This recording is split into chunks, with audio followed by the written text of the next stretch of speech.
অধ্যাপক ডক্টর আব্দুর রহিম, খাদ্যপণ্যে বাংলাদেশের স্বনির্ভরতা অর্জনের সুযোগ ও সম্ভাবনা কতখানি আছে?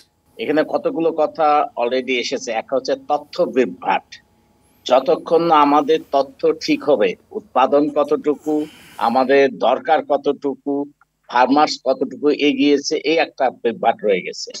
2 নম্বর, আমাদের আরেক ভাই ঠিকই বলেছেন যে একটা কৃষি সেক্টর বিশাল একটা বড় সেক্টর, আর পুলিশ আর একটা বিশাল সেক্টর। দেখা যায় একজন উপদেষ্টাকে দিয়ে রেখেছে কৃষি এবং পুলিশ।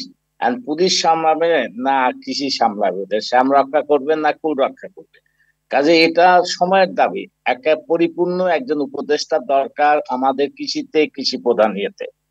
আরেকটা জিনিস আমাদের ফ্যাক্ট মেনে নিতে হবে।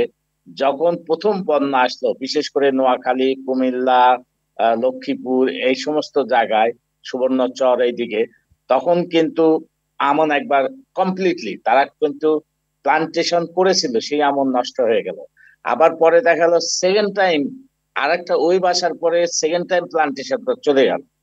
তখন কিন্তু আমরা এই যে ড্যাফোডিল ইন্টারন্যাশনাল ইউনিভার্সিটি, আমরা কিন্তু এগেছি চারা তৈরি করে।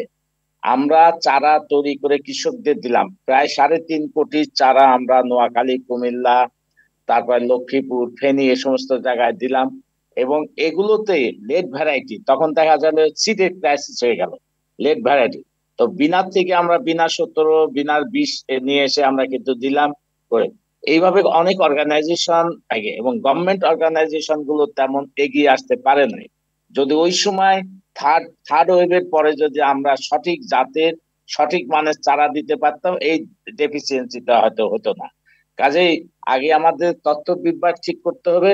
আর সবজির যে যে গ্যাপটা বিশাল, প্রডিউসার থেকে কনজিউমার পর্যন্ত, এই ব্যাপারে স্ট্রং মনিটরিং এ যেতে হবে। আর একটা জিনিস অনেক সময় দেখা যায়, আমার যে পেঁয়াজ, মেন পেঁয়াজটা আমার হচ্ছে মার্চ এপ্রিলে ওঠে, এই সময় যদি আমরা আমদানির অনুমতি দিয়ে দিই, তাহলে আমাদের কৃষকরা তো দাম পাবেন।